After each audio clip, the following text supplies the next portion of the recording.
Welcome to the Sexy Freedom Media Podcast, a place to discuss pain, passion, and pursuits. Let's get it. I want to feel alive. Breathe. Make some moves. Protect the throne. This is Sexy Freedom Media Podcast.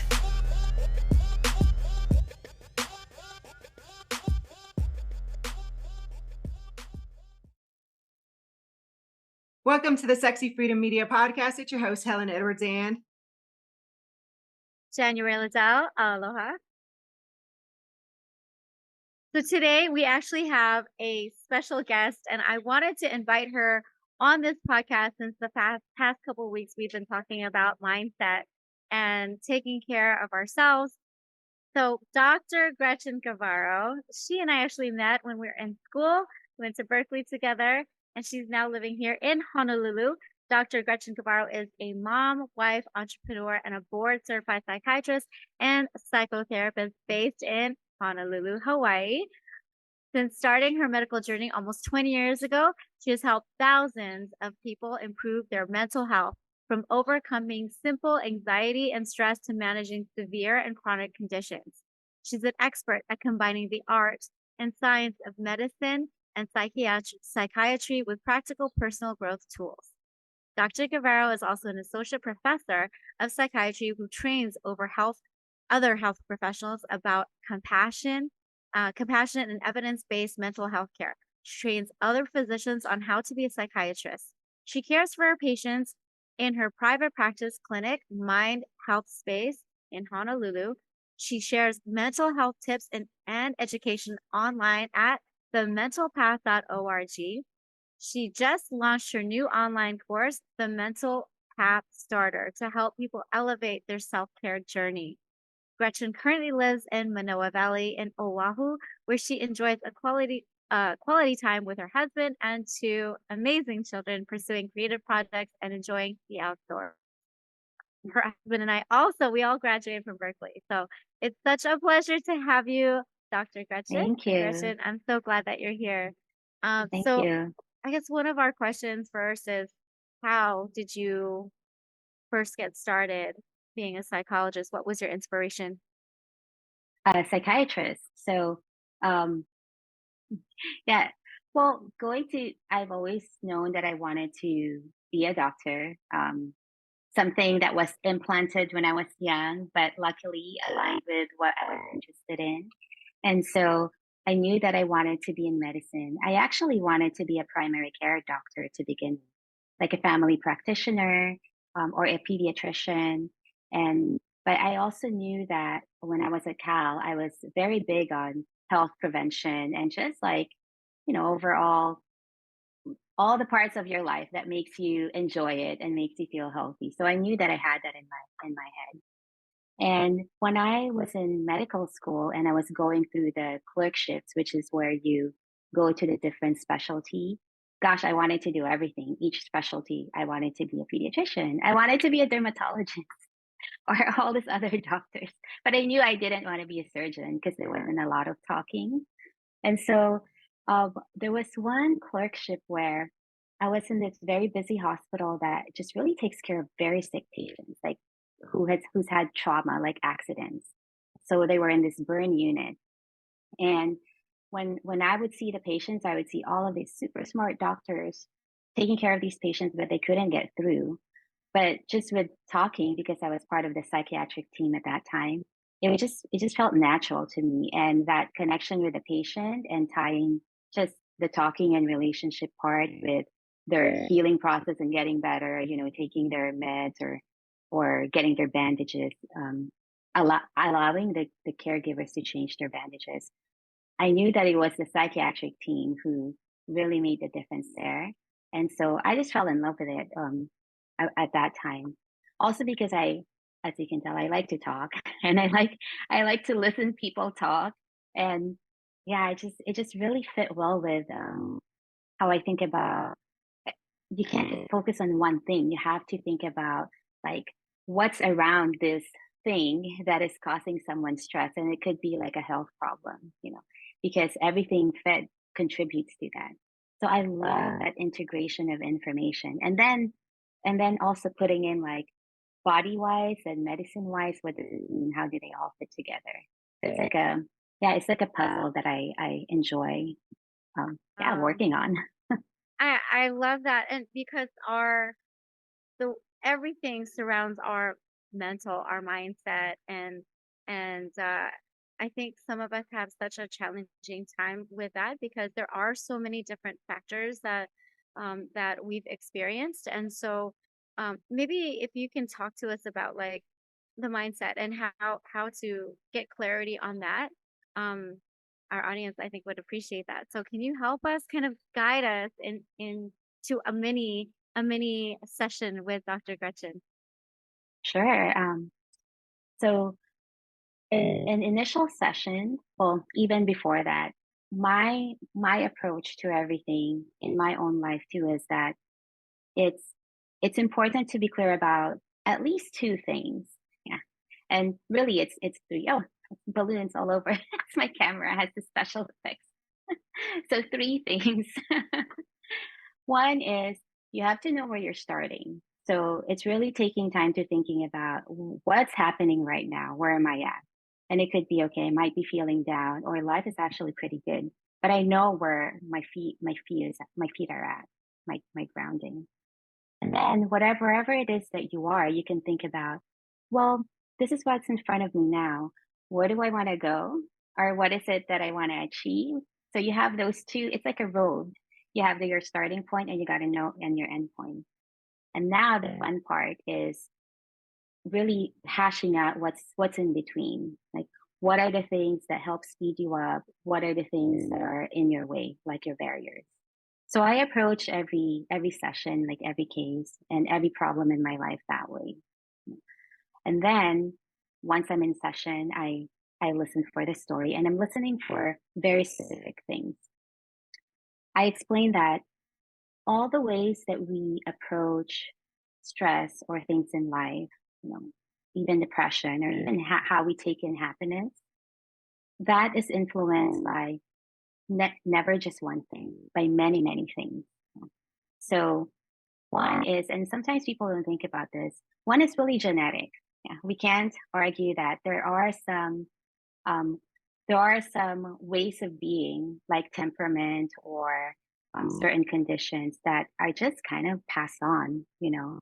So I think it's so important to know that because sometimes people get super hard on themselves because they have a particular sickness, like diabetes, for example. Sometimes you're just vulnerable because of your genetics, but knowing that gives you a little bit of like helps you soften your heart towards yourself a little bit. So there's the genetic part. There's all this medical conditions that happen. Like for women, every month, if you're getting your period, you know that, yeah, that's part of that. So knowing that there's some function in your body that feeds into that. So that's just one influence. And then there's all the ways that we learned how the world works when you're growing up. So that's where like our growing up experience come to play, like how we learn from our parents or our caregivers, how relationships are supposed to be based on what we've seen, how we talk about other people based on what we've heard, the language that we're using. And then your teachers, your friends, your experiences, like January, even our Cal experience, like that happened in a very, very special part of our lives, like our young adult lives, where our brains were really changing and absorbing so many things. And so if I look at how I think about things now and how I do things now, man, that was like a lot of that was formed when I was at Cal. Yeah. And so there's the experience part. And then there's the now part. What's right in front of me right now? Like what social stressors are happening? Even not just like what's right in front of you, but like what's going on in the world right now. You know, it's kind of weird right now because holidays are coming. There's all this like happy, like I love Christmas. So I feel like really excited, right? But then there's also this terrible things that are happening on the other side of the world. And it's like a conflict, you know. But I have to acknowledge that, okay, this is happening. Yeah. And Uh, so I can't ignore that. well, thank you so much for sharing that information. I'm just going to pause real quick because of the audio real quick. Give us 1 second. And we're back. Thank you for sticking with us. We apologize about the audio, but we've got it figured out. All right, Dr. Gavero, Gretchen, thank you. Please continue. Okay.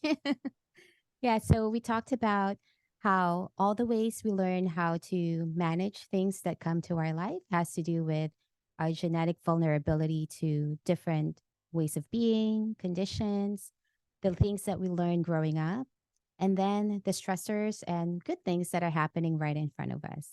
And so a lot of times when you're faced with stress, how you approach it is we're tunnel vision. We're just focused on what's right in front of us, right? But really, if you take a step back and you think about, okay, what are all these multiple factors that are coming into play? You have more data and you're in a better position to look at what are the different areas of intervention or things that I can address. Because sometimes it might be so small. It might be like, oh, I just need to sleep more, or I just need to have more time with my best friend. So, but you won't know until you take a step back and really make the time to hash it out. So I actually was talking to Helen last night and we were talking about her day.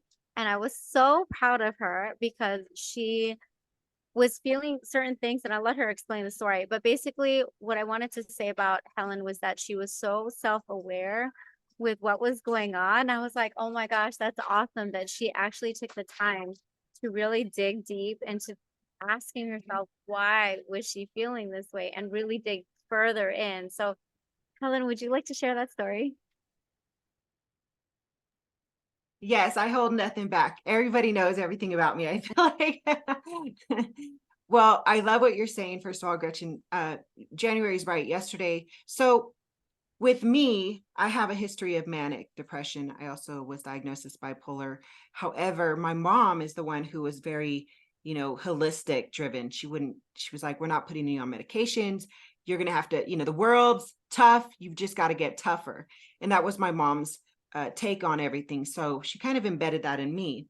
Well, because of that teaching of my mom to me and my siblings, we've kind of all been very raised with awareness being one of our biggest strengths, asking questions, finding out the root problem, what's going on.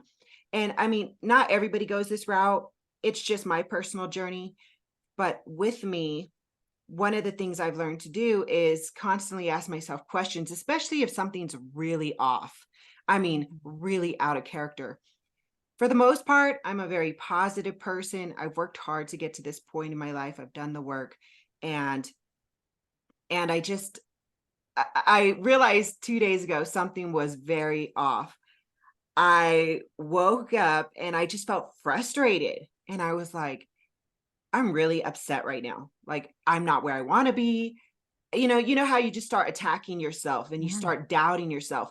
And yeah, there's those settled doubts throughout our life, but this one was loud. Like, this person was loud in my head. And so much that I started acting out on it. I was questioning what I'm doing. I was questioning where I was at. And then I started putting it in this, we're in a group for training in our industry. I was like, I don't know what I'm doing, da, da, da, da. And I started feeling just completely off. And I was like, okay, I'm going to bed. Day over, next morning, which was yesterday. I wake up and I immediately tell one of my friends, like, I'm in a funk. I woke up in a funk this morning. And we call it a funk, which I definitely want to get your take on this word, the funk. But just for story shortness here, what happened was I started getting really emotional, where I started getting teary-eyed, where I wanted to hide under a blanket. I mean, just hide and cry because the voices in my head were so loud, where I was just like, you're not worthy. What are you doing? Why are you doing this? You're not where you need, those loud voices, and they kept getting louder. And one of my signals where I know my hormones have to do with it is when I start getting suicidal. Now, I've been suicidal all my life, and that's why I got diagnosed with these things at an early age. And that's one of my signs where it's like, whoa, girl, press the brakes. Now we know it's not you. There's something internally going on. Mm-hmm. And I had a hysterectomy about 1.5 years ago, but I kept my ovaries. And one of the things the doctor told me is, you're still going to get everything that comes involved with the Right. period except the menstrual, the bleeding. So I was like, something went off. Ding. Oh my God, you still have your ovaries. Like I forgot about it because I don't have a menstrual every month. So I was like, oh my, and I started laughing my ass off because I was like, oh my gosh, you thought you could escape. And I was like, okay, no one, now everything makes sense. I was cramping the night before. I thought it was just because I worked out really hard on my abs. This has happened to me so many times where I just forget, and I was like, oh my gosh, you're having a PMS. Oh, you're so cute. So I just kind of like coddled myself at that moment. And I was like, you're not going to die. You're fine. Chocolate, movies. Yes. Like I just like made it sound like, oh, I got you, girl, And as soon as that awareness of what was going on came on, I'm going to use the word empowered. I felt empowered, like, okay, you know what to do. You know the drill. And I immediately, like, it almost snapped me back into control. And yeah, so Mhm. but I do want to ask about the funk, because I'm pretty sure you Yes. hear that a lot. What's your take on it? What do you tell people? Yeah. Thank you for sharing your story because it's an awesome example. It has so many angles. And oh my gosh, let me think about where to start. The funk, I think of it as it's just your brain signaling you that something is up. Yeah. And if you really think about sometimes when we kind of put the emotions down a bit and take just a tiny step back and think about, okay, body wise, what's going on here? Like if you had, if the ovary and the menstrual period, the hormonal stuff kind of came into awareness just a little bit sooner, that gentleness towards yourself will come faster, right? But that funk, if you think about physiology, is adrenaline actually. So of course it's super complex, right? Because there's all kinds of stuff happening in your body. But if you just pay attention to three neurochemicals, your adrenaline, your dopamine and serotonin. Your adrenaline is like your electrical circuit that just catches your attention. It's what made you feel angry and upset. You woke up and you're in this funk because this adrenaline was just like shooting up. Yeah. But all it is telling your brain that, okay, something is going on. It's so generalized. It's not like something's going on in your ovary. No, it's just like your whole system, like on. Yeah. That's what I think. That's how I think of the funk. And the funk could be like, if you dig a little bit deeper, is it physical? Like is my body's just like down? Or did something happen that I'm so emotional? Yeah. But in that moment when you woke up, because the brain just really it wants to make sense of things. And so whatever it can grab onto as soon as possible, that's what it's gonna create the story about. Yeah. So this is where we have to be super careful about in those moments, what are you gonna focus on? I think of your mind as like you have the spotlight of attention, like on a stage, and it's trying to scan for things that are interesting or big enough or painful enough. And but when it gets locked into something, especially when you have that funk or that surge of adrenaline, it intensifies whatever it is that it gets stuck on. So if in that morning you just happen to be stuck on my life is just not where I want it to be. Oh my goodness, your brain is going to be like, because it's always there to support you. Let me give you all the reasons why your life is not how you want it to be. Yeah. It's so smart like that. Yeah. And so, what do you do in those situations, right?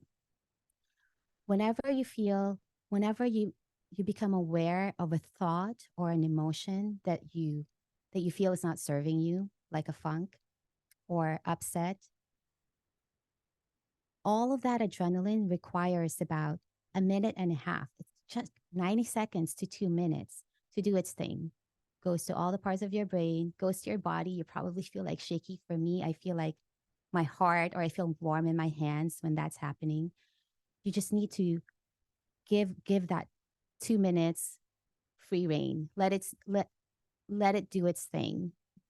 meaning you're not, this million thoughts that are coming to mind, you're not holding on to them. You're just sitting back and just kind of like, oh, watching it. Or you can distract yourself just for those 2 minutes. You do your breath work, you do jumping jacks, you use the restroom, whatever it is. Listen to music. It's just 2 minutes. Yeah. But it's just buying that time, because the emotional part of the brain needs to relay that information to your logical part of the brain, and that takes time. So in your situation, Helen, though, there's another angle, because with bipolar disorder, it adds another complexity to things. Yeah. So someone might find it a little bit easier to take that time, but most times in a brain with bipolar or bipolar traits, you are going fast. You want your answer now. Yeah. Does that sound true? Does that ring true to you, or it feels like it's like that sometimes? For sure. I've never heard it like that. And I really appreciate Mhm. that, because my brain, I mean, obviously it's like ADHD brain, which is another thing, but I don't really try to, I mean, I'm going to be like a lot of people out there who say, I don't want to go off of labels because I want to have more control of my own life. But you're absolutely correct. I work in a very fast pace. I'm a get it done. One day off of not doing my goals, which you said it so amazingly that I've never really heard before, is that my brain is looking for something to focus on, and that it wants to, like, whatever I'm telling it, it wants to find all the things to, how did you say that? To, To make sense. yeah, to make sense and kind of make factual points out of it, whatever I'm feeling and telling it. So yeah, I'm a very fast-paced person, so that makes Yeah, so much sense. yeah, and I love how you brought the idea of labels, and it's really whatever individually, whatever feels right. And I think of it as these labels and names, you put the meaning to that however you want to. Yeah, and depending on the context, you focus on what is helpful. For example, for someone who might be feeling something, a lot of times you go online, right? Okay, but in order for you to find something to look for that will help you, you have to put you have to think of it the right way, or you have to at least name it the right way, right? One might say, is this I'm typing in mood swings versus I'm typing in I'm not good enough. Google will just give you what you're typing in. So yeah, I love that you brought up the labels because it's so important. Um, the the the part about focusing on, you mentioned in your story, when you were in your group, you you talked about the reasons why, oh, I don't know what I'm doing, all of that stuff. Yeah. So again, our mind, once it gets locked into some things, it's going to look at, what it does is it really looks at your present situation and it compares it to all past information. So in that moment, your brain is saying, we're upset. Let's look at all the other times in our lives when we were upset, because it's digging for what helped before. Yeah. But the other part is also wanting to justify why, because it doesn't want to be wrong. Yeah. It feels better to be right. Yeah. To be, to be, acknowledged, or what is that called? I forgot the name, but yeah. So we just need to slow that time down, and because with enough time, like even for people who um, do all kinds of treatments, and it could be medication or non-medications like lifestyle or behavioral, all of that really is just making sure that your nervous system is just calmed down enough, because it's only in that space of calm when you can logically and reasonably put together things like, how can I look at the facts while being gentle on myself and being productive, like I'm looking for a solution to get out of this funk rather than dwelling on it. But you can't think that when you're in the moment. Right. One of the things that I actually did was yoga. And I was doing Yeah. yoga. I was doing yoga angry, and it still wasn't helping, but I did the yoga, I did the breath work, and I was like, okay, this didn't work.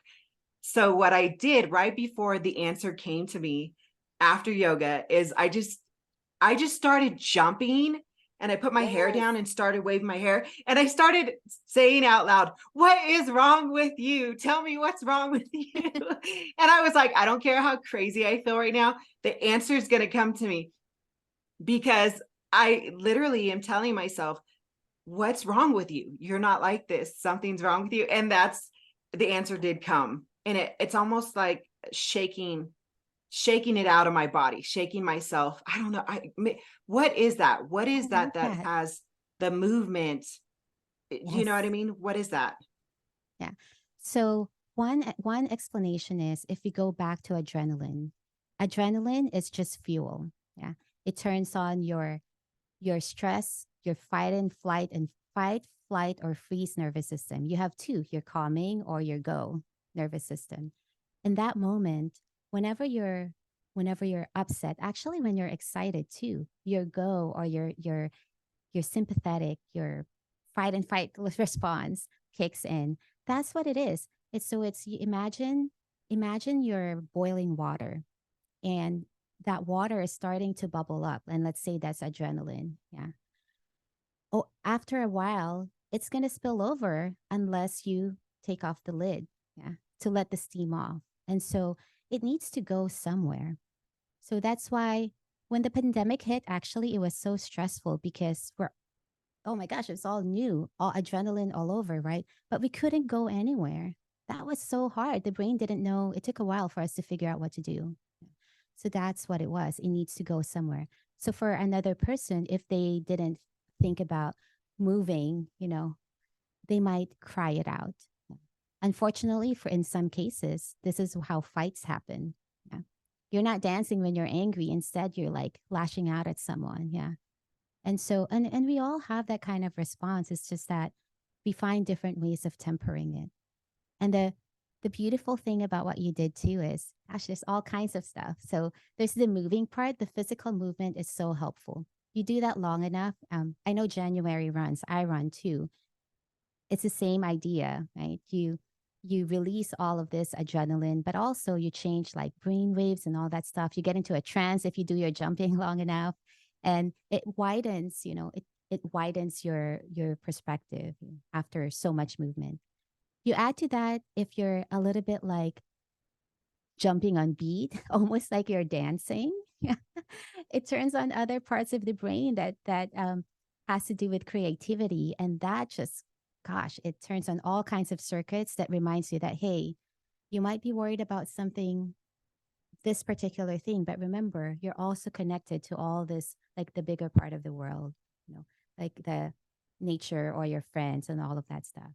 And then the last thing I heard that from what you did was when you were talking to yourself. Oh my gosh, Helen, that is so important. And I would even suggest that next time it happens, would be rather than asking, "Oh, what is wrong with you? What is wrong with you?" You can say, "What is wrong here?" Or brain, "What are you thinking?" Yeah, because tiny changes in the words that you're using, oh my goodness, makes a big difference. Yeah, I love everything that you had to say, Gretchen. I'm so amazed. I'm just in awe just listening to how you explain things because although I've known about it and I've seen it, but actually breaking it down the way that you break it down is so important. I just see it in such a different way. So thank you so much. I, Welcome. I guess my question to you is one of the things that most of us, I feel, have a hard time doing is actually catching ourselves. So Helen caught herself and she realized something is not right. So, what are your tips in trying to catch ourselves before we actually respond? Because I know you said we have 2 minutes, like give us ourselves that 2 minutes. But prior to that 2 minutes, everything is already kind of activated. And so how do we practice catching ourselves? I love this question because there's so many practical things that all of us could do on a day to day. The first thing really is prevention, not in the moment. Right? So whatever self-care things you do for yourself, especially things like yoga or mindfulness work, any type of work where you are really taking in and remembering how your body feels like when it's calm is so important. So if you, for example, um, I've done this practice where I meditate 10 minutes in the morning, every morning. The first time I did that for a series of 30 days, it didn't seem like it was doing anything in the beginning, but after 30 days, I could just, once I closed my eyes, I could just get into calm. And that's like a superpower because you can do that anytime. Yeah.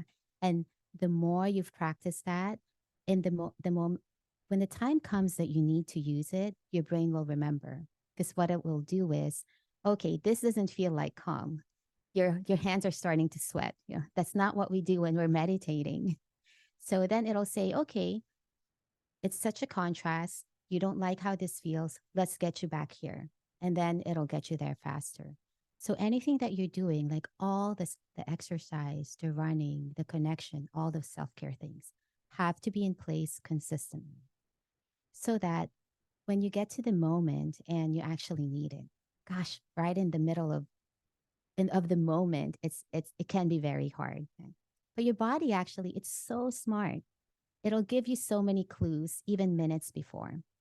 So, three things to pay attention to would be your mood. So, if you're starting to notice that, okay, I'm having a change in just how I'm feeling. Yeah. Like, I've never been on a podcast before. So, of course, I was a little bit nervous. Right. And so I had to like think about, okay, I'm nervous. I don't want to be nervous. I want to be excited. So, I had to like quickly think about something that will excite me. And then here I am. And so that's one, so change in mood.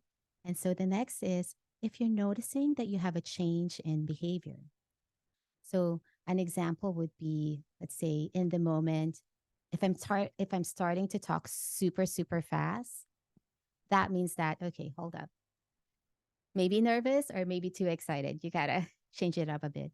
So it might look like, let's say, um, a friend is asking you, can we go for coffee? You usually say yes, but then all of a sudden you're starting to have too many no's. That's an example of a change in behavior.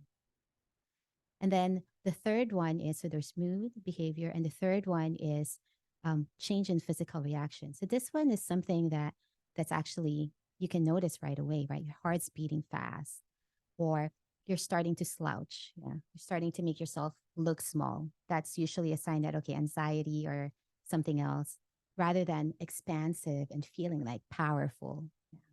So you'll notice even just in the change of posture. You get really good at noticing these things if you're doing all of those preventative things consistently, like consistent exercise, good sleep, yeah, nutrition, those kinds of things. So there's different steps. But let's say, oh my goodness, I'm right in the middle of a thought spiral. I'm breaking down, the you really I think I think we could be better at really trusting our gut on just doing what needs to be done in the moment. There's no right or wrong. Like sometimes you got to cry it out. It's okay. It's actually good to cry it out. It's adrenaline wanting to release. Sometimes you have to just like take a time out. I think what's not okay is if it's unsafe. Yeah. So for people with suicidal thoughts, for example, it's so important to really get in touch with what really helps you, what's helped you before. Your brain will remember, just to stay safe. What helps you like coast this moment while staying safe. Yeah. Because all those thoughts, all those feelings, they are not there to stay. Yeah. Your brain wants you to survive. That's what it's made for. So if you give it just enough time, it'll give you the answer. I would love to know one of your clients' success stories without mentioning names, obviously. Yeah. But I would love to hear from when they started to, after and how much they've progressed being with you.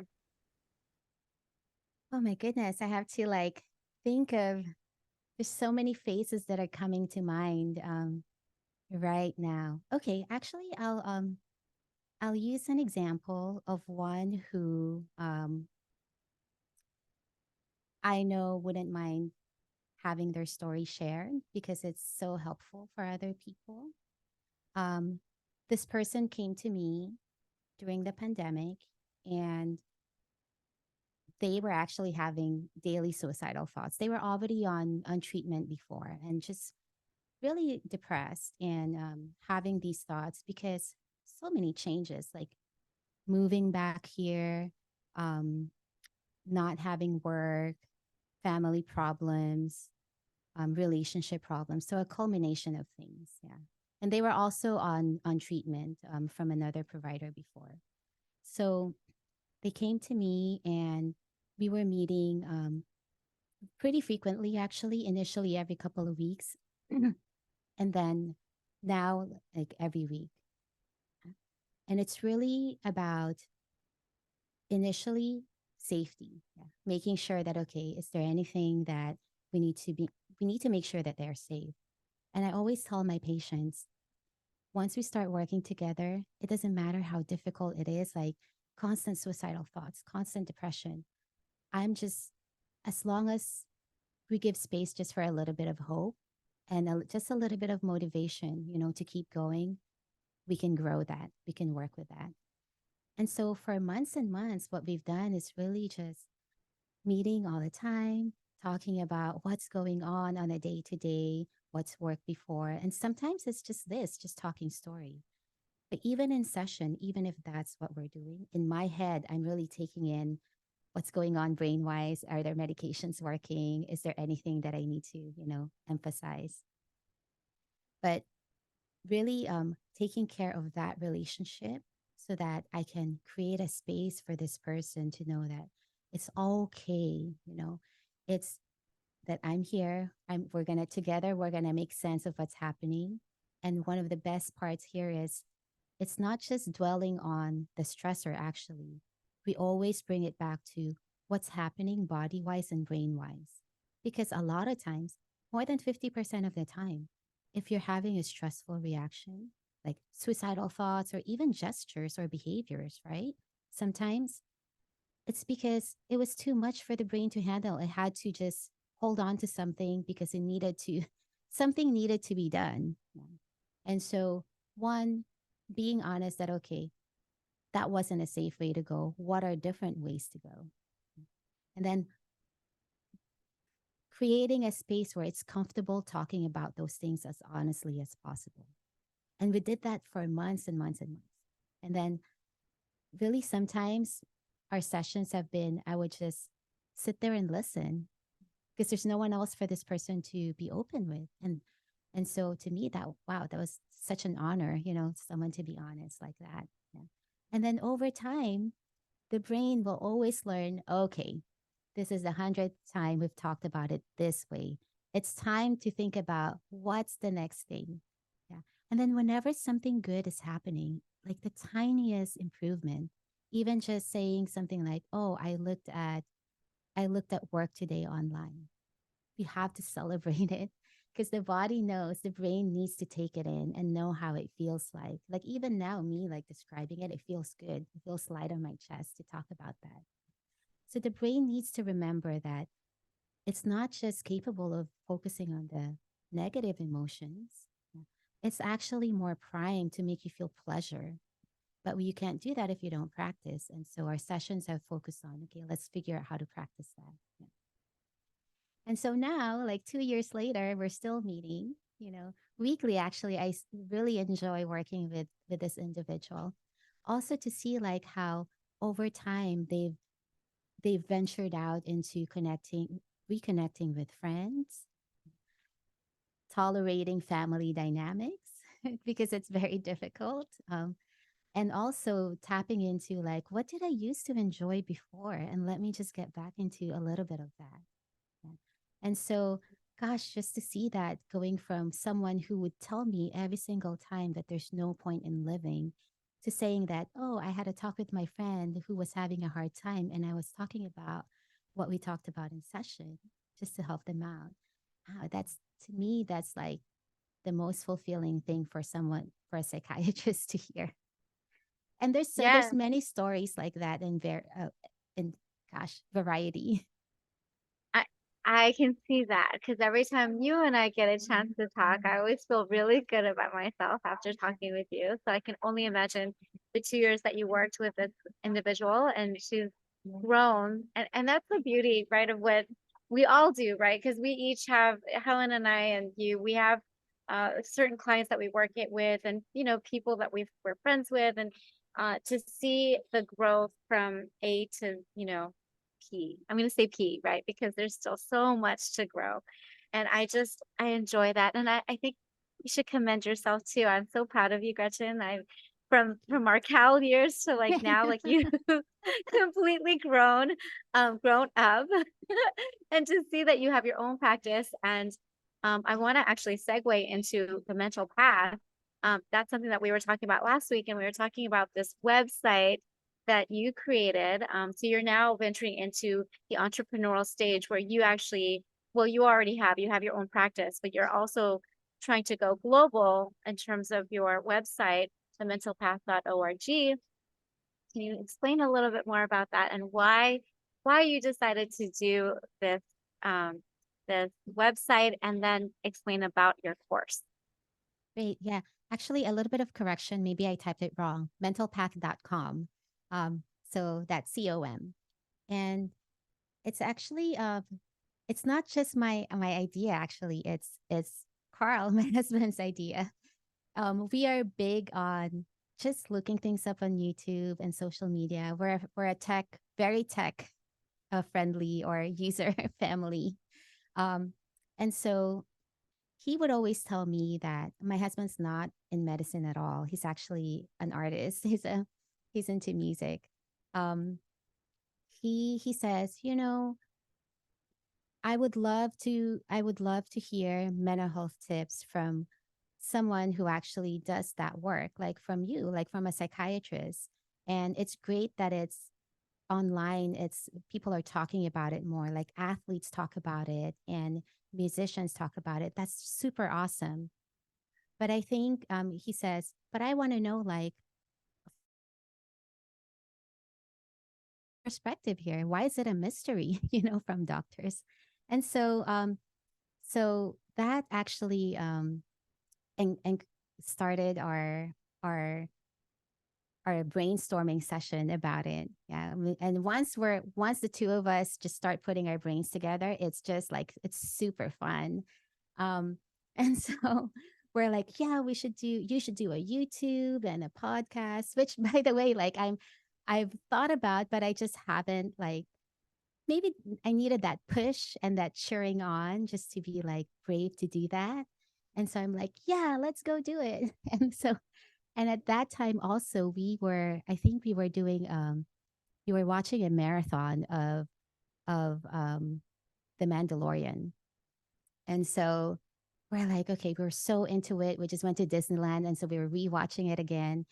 And one night in a room, we're like, this is like every person in Star Wars. It's really just figuring out their path, each character. And then we went through all of them. And then we're like, oh my goodness, that's what we need to call our website. And my son was like, yes, that's what we need to do. And then my daughter's like, yes, this is the way. And I'm like, oh my gosh, everything's just falling to place. And so online education is super new to me. And it's really funny because gosh, I could give lectures, I talk in conferences in person, but this whole space is a bit different. And so, yes, I'm a bit nervous, but I know that the brain loves novelty.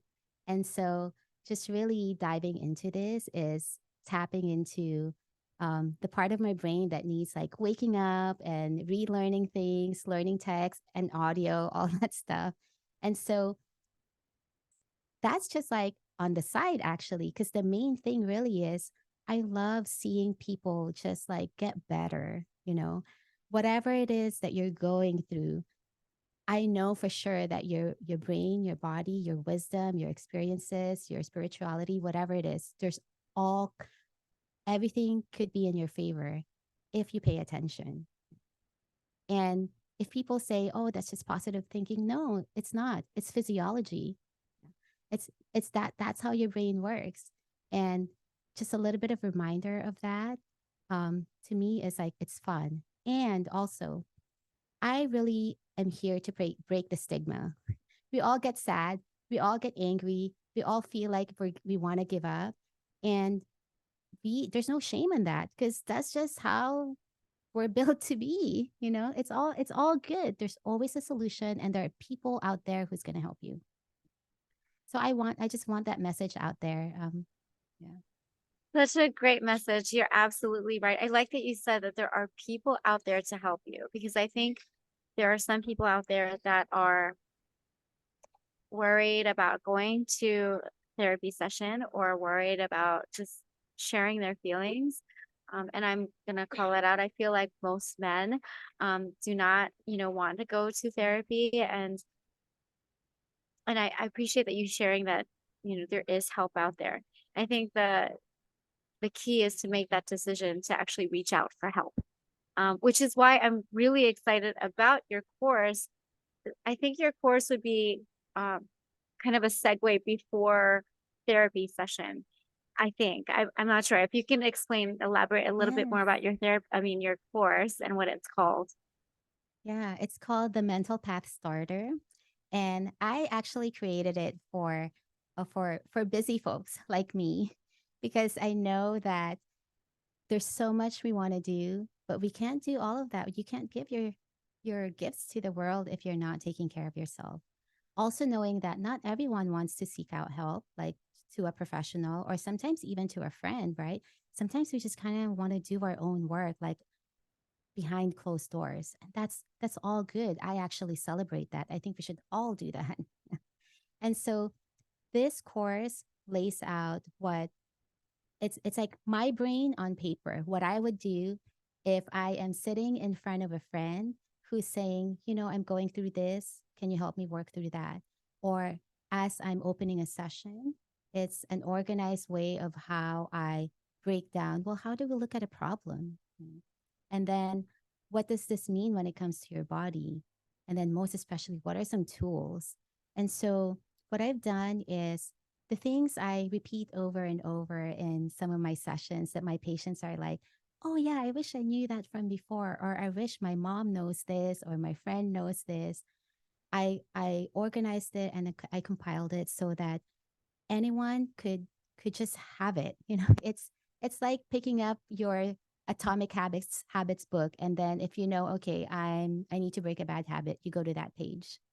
So that's what the course is about. And it's really fun for me to create it, because it each time I'm creating a lesson, it emphasizes how, wow, this is, to me, it's second nature to think about those things. But to many people, this is new information. But if they just know that, wow, they can move forward so fast, much faster than they think they could.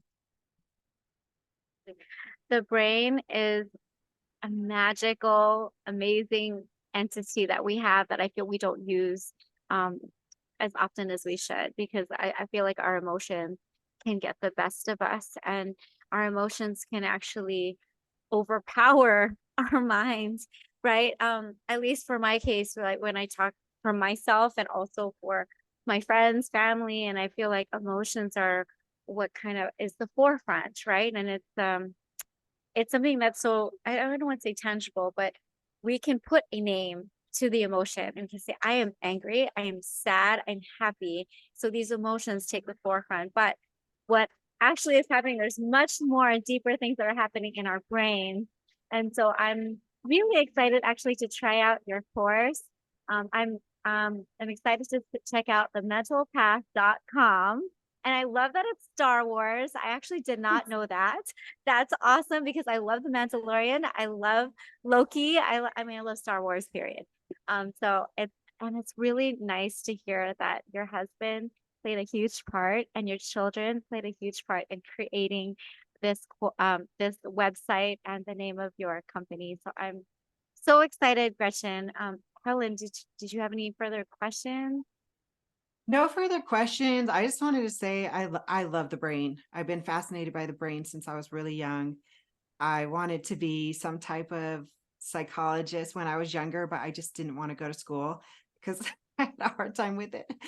But I've read books. I've read tons and tons of books and learned so much. But I love how the way you brought it today, with different perspectives and different knowledge that it's new to me. Some of it's new to me, that I like the way you've explained it, and the reminder that the brain operates in certain ways. And I think that I've always thought, this is just my take on it, I always thought the brain was so alienish. And me and January did a podcast about aliens, and we actually talked about the brain hijacking us. And it was really quite comical. But there's a lot of truth to it. And I think your course sounds like it can go further in expansion about knowledge of our brain and our bodies maybe working together. And I think that's something that we can all be empowered by, because like January said, we're so focused on how we feel because it's just easy to connect with that. But it's so important for us to be aware of what's going on in here, because if we don't know, we don't know, and it's a loss of control in some way.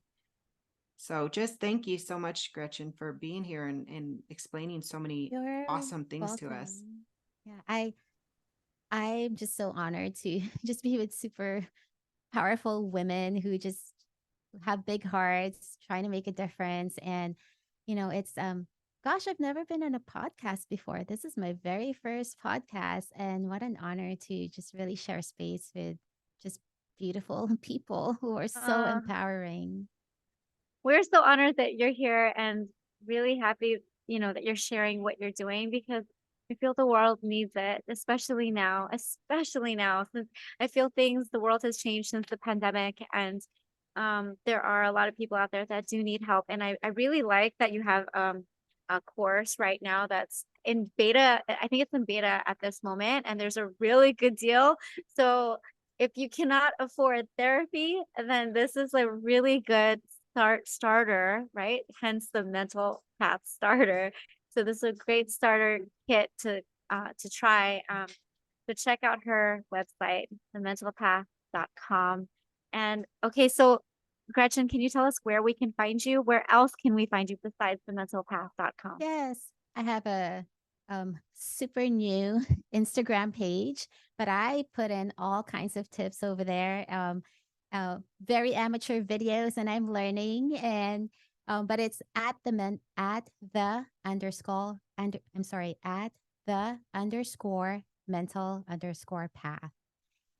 But if you go to thementalpath.com, it has all of that information. Because the course is in beta, the enrollment just closed a few weeks ago, but it will reopen because Black Friday is coming. And I'm just so excited to just put this out there in the world, because I think it's really going to help a lot of people. And you're right. Whether or not you're thinking about therapy, if you're just doing your own self-work, this is really going to elevate whatever it is that you're doing. So yeah, I hope people check it out. Thank you. Okay, Helen, where can we find you? Well, thank you again, Dr. Gretchen Gavero, for coming on our show. You can find me, Helen Edwards, on Hell of a Journey, or on our Facebook page, Sexy Freedom Media. And my book, Nothing Sexier Than Freedom, is available on Amazon and Audible. So check us out, subscribe, share with your friends, and thank you so much for listening. January, where can they find you? You can find me JanuaryLiddell.com, or LinkedIn, January Liddell, or my Facebook page, VIP Finance Builders. Actually, it's Facebook and Instagram, VIP Finance Builders. I hope you all have a good rest of your day. Thank you all for listening and being our audience members. Please send in your questions. And of course, like, share, subscribe to our podcast. Mahalo. Have a great day. Aloha. Ahiye. Want to hear more? Visit us at sexyfreedommedia.com.